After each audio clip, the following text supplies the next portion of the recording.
O presidente Lula assinou o decreto que define novas regras para a Política Nacional de Educação à Distância. Essa medida muda regras para atividades online, exclui cursos dessa modalidade e cria o formato híbrido ou semipresencial.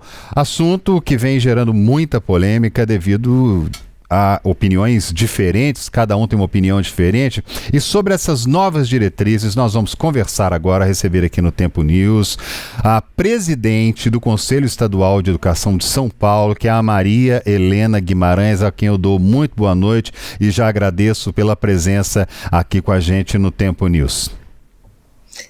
Muito obrigada, André. É um prazer falar com os ouvintes do Tempo News. Obrigada. O prazer é todo nosso. E eu começo com a primeira pergunta para a senhora. Como é que o sistema de educação está vendo essas novas regras? Essas novas regras estão chegando de uma forma positiva, negativa ou estava na hora de fazer isso? Olha, André, eu acredito que é um copo meio cheio, meio vazio, né? De um lado, havia uma expectativa em relação ao marco regulatório da educação à distância, há, na verdade, uma tendência grande sobre a necessidade de manter cursos presenciais na área da saúde, especialmente medicina, odontologia e enfermagem, que são cursos que, em geral, no mundo inteiro, são cursos presenciais, né?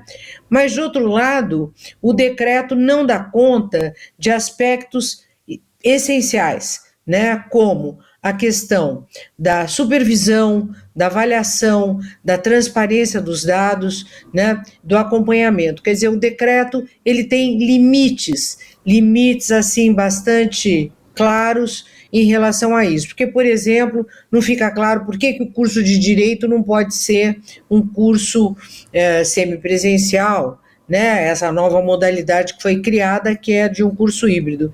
Enfim, tem aspectos positivos e tem aspectos bastante insuficientes no que se refere à regulação da educação à distância ou da educação semipresencial, como está sendo chamada agora. Maria Helena, nós podemos dizer que essas primeiras regras aí de EAD são um primeiro passo para melhorar a qualidade da educação no Brasil? Olha, Síria, eu vou te dizer o seguinte, nós não temos nenhuma evidência sobre o que é melhor, um curso presencial ou um curso à distância. Nós sabemos que os cursos à distância foram muito precarizados em geral, se tornaram cursos assim muito baratos, uma verdadeira indústria. No entanto, é papel do MEC e é responsabilidade do governo federal a regulação, o monitoramento, a avaliação e a fiscalização desses cursos. E houve uma expansão, essa expansão começa lá atrás, especialmente lá pelo ano de 2010, 2012 tem uma expansão e ela se acelera muito com a pandemia, né? E o MEC não cumpriu o seu papel de fiscalização para poder evitar esse crescimento exagerado, especialmente no pós-pandemia, né? Então, eu acho que é um passo insuficiente, mas é necessário no sentido de garantir que os cursos da área da saúde, especialmente medicina, odonto e enfermagem, sejam cursos presenciais. Agora, tem perguntas que ficam no ar. Por que, por exemplo, um curso teórico, né, na área da enfermagem não pode ser oferecido semipresencialmente, com interação direta e tudo mais? Achei positiva a recomendação, né, de que os polos tenham uma infraestrutura melhor e que seja necessário um mediador pedagógico ao invés de um tutor. Agora, o MEC vai acompanhar, vai avaliar, vai garantir que tudo isso seja cumprido? Não sei, né? Porque as regras anteriores que já previam a garantia da qualidade, porque o mais importante é garantir que um curso à distância tenha a mesma qualidade uma qualidade equivalente que um curso presencial, né? Não na área da saúde especificamente, mas nas outras áreas, né? Isso acontece nos Estados Unidos, no Canadá, na Austrália, em vários países, né? Com agências reguladoras muito eficientes para regular, acompanhar, supervisionar os cursos à distância. Esse tipo de decisão não está posta no decreto, né? O decreto também não trata dos currículos. Os currículos brasileiros da graduação estão atrasados, né? Muitos muito antigos, lá do início do século XXI, um século que já vem com tantas mudanças tecnológicas, com tantas mudanças do ponto de vista da produção do conhecimento, de novas evidências científicas. Então, eu diria o seguinte, que é um primeiro passo, mas ainda capenga, faltando muita coisa para que seja um primeiro passo.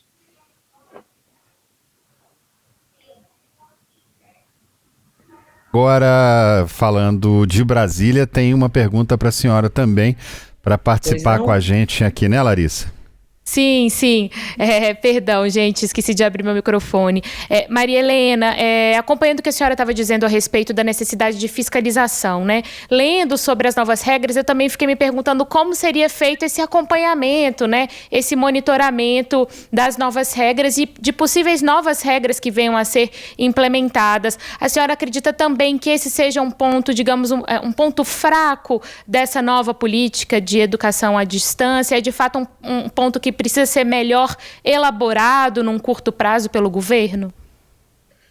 Eu tenho certeza disso, Larissa, até porque as regras lá atrás, ainda final dos anos 90, início do século XXI, as regras iniciais dos cursos à distância, elas já eram mais rigorosas, elas não foram bem acompanhadas, bem monitoradas pelo MEC. Eu acho importante esse ponto, Larissa, porque o MEC é, sim, a instância governamental responsável, do ponto de vista da nossa Constituição, pela regulação da educação superior, pela avaliação e garantia do padrão de qualidade, né?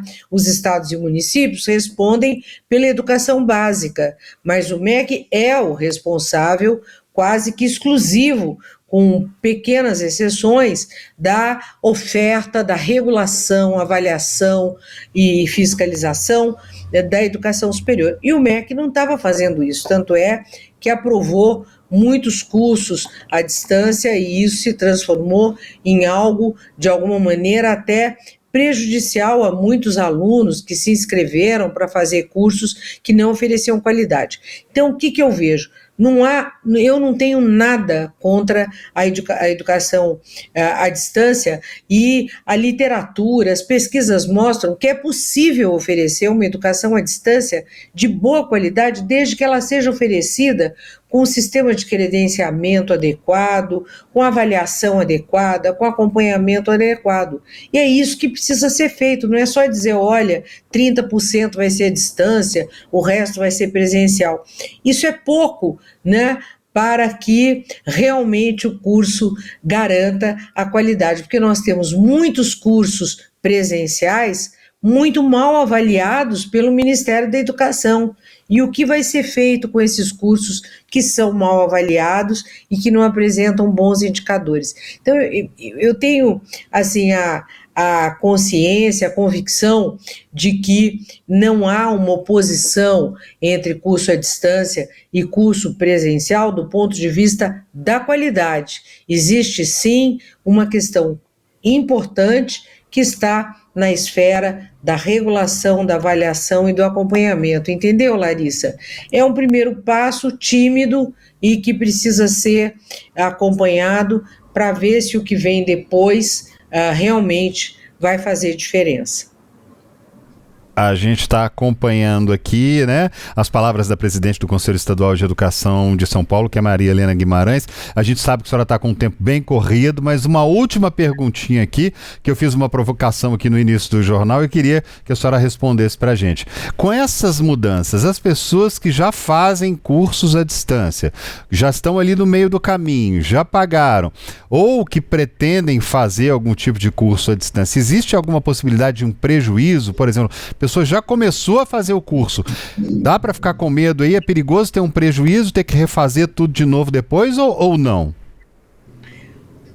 Olha, André, eu entendo que não, né? Porque quem já está cursando o curso à distância terá que terminá-lo, concluí-lo, né? Inclusive, o governo dá 2 anos de transição para a implementação dessas mudanças e garante que o direito dos alunos e alunas que já estão cursando cursos de EAD seja garantido. Isso é o mínimo, né? Até porque, se não garantirem isso, nós teremos uma enorme judicialização desse processo de transição, né? E lembro mais uma vez que tem um ponto, né, que é sempre bom lembrar, que há cursos à distância de muito boa qualidade, inclusive aqui no Brasil, não é só a Universidade Aberta da Inglaterra, não. Aqui no Brasil nós temos, por exemplo, a Univesp, aqui em São Paulo, com curso 100% à distância, que não tem cursos da área de saúde, mas são cursos 100% à distância, que oferecem muito boa qualidade, são cursos muito bem avaliados pelo Ministério da Educação e que, inclusive, são cursos, às vezes, com uma avaliação muito melhor do que muitos cursos presenciais. São cursos desenvolvidos por professores das universidades públicas aqui do estado de São Paulo, USP, Unicamp, Unesp e pelas FATECs, e eles têm uma ótima qualidade. Então, o problema, na verdade, não está na modalidade, né? Se presencial, se é à distância, se é semipresencial. Ele está principalmente em garantir a qualidade. Um curso à distância só terá qualidade se ele garantir a interação, o diálogo com os alunos, as avaliações presenciais muito bem feitas, um rigoroso acompanhamento, monitoramento. Eu acho que isso é o que nós esperamos do Ministério da Educação nas próximas medidas que forem tomadas nesse processo de transição. Muitíssimo obrigado pela participação da senhora aqui com a gente no Tempo News. A gente agradece muito a presença da senhora aqui para trazer essas explicações sobre essa mudança aí na modalidade, né, dos cursos à distância. O que a gente espera naturalmente é que a educação no nosso país tenha cada vez mais qualidade, porque disso a gente precisa muito. Muito obrigado pela presença da senhora. Com certeza, muito obrigada. Obrigada a vocês pela oportunidade. Boa noite a todos e todas. Muito boa noite. Bom, e a gente preparou agora uma arte para entender um pouco mais essas mudanças, né, que a gente vem falando aqui, que a gente conversou com a professora, né, que nos explicou tão bem aí sobre a qualidade do ensino, né, sobre a questão da qualidade do ensino EAD também, que às vezes a gente tem esse preconceito, né, que porque por EAD não tem uma qualidade, não tem um acompanhamento correto, e não é bem assim também, né. Olha só, a revisão do marco regulatório da educação básica à distância foi estabelecida. Daqui a pouco a gente vai falar sobre essa questão também, porque agora, então, vamos entender os formatos de oferta dos cursos superiores de graduação. Tem o presencial. O que é o presencial? Ele é caracterizado pela oferta majoritária, né, de carga horária presencial, né, aquela aula em que os alunos vão fisicamente, com até 30% no formato EAD. Então, no caso presencial, pode ter até 30% no formato EAD. Tem ainda o semipresencial, que é composto por pelo menos 30% da carga horária em atividades presenciais físicas, né? E aí vale estágio, extensão, tem também as práticas laboratoriais, né? E pelo menos 20% em atividades presenciais ou síncronas, mediadas. E o EAD, que é o que a gente mais está falando, né?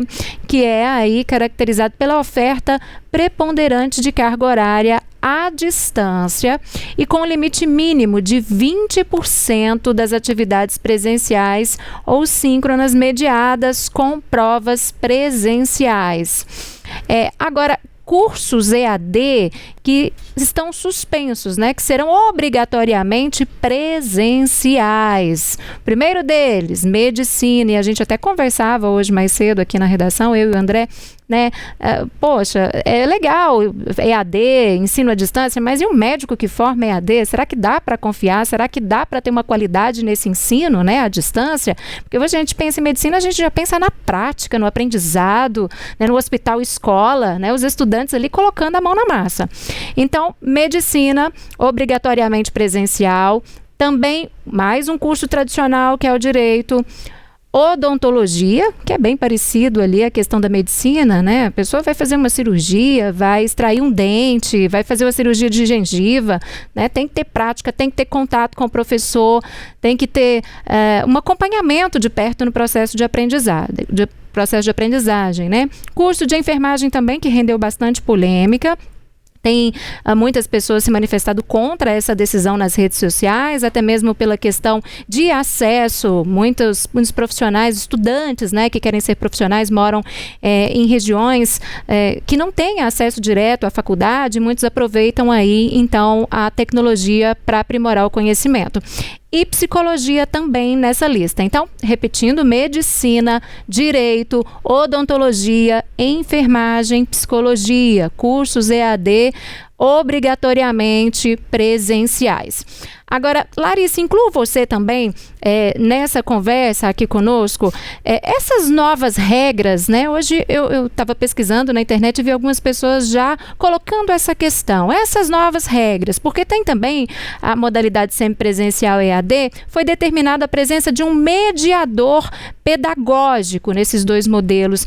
Isso pode vir a encarecer a mensalidade, a encarecer esses cursos?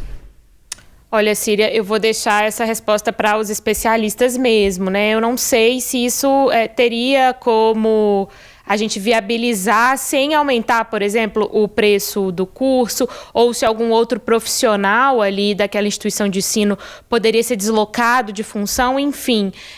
Como a própria professora Maria Helena trouxe mais cedo, né, eu acho que várias dessas regras ainda carecem de maior aprofundamento, de maior detalhamento, e talvez esse seja um dos pontos que, de fato, a gente vai precisar esperar um pouquinho mais para entender melhor a dinâmica disso, né? Vai fazer uma mudança muito grande, realmente. Daqueles ali, hoje de manhã, inclusive, escutava um médico sobre o assunto, um médico que é professor de medicina aqui na Universidade Federal de Minas Gerais, dizendo que um médico, para se formar, ele precisa tocar no paciente, ele precisa ver o paciente. A experiência que se ganha ali é impossível ter à distância, não tem como você, né? Médico, né? A gente sabe, médico apalpa para ver se tem algum nódulo, médico vê os olhos das pessoas, médico percebe a cor, percebe a forma da pessoa andar. Isso tudo não se aprende em livro ou vendo vídeo na internet, e os problemas que a gente sabe que muitas vezes são gerados em cursos à distância, inclusive nos de medicina. Ele me falava sobre momentos em que já fez cursos ali à distância, em que as pessoas que estavam participando daquele curso estavam até com a câmerazinha desligada. O professor nem o aluno ele via. Então, ali já se faz um problema muito sério e muito grande. No entanto, tem outros que geram mais polêmica, como é o caso do curso de Direito.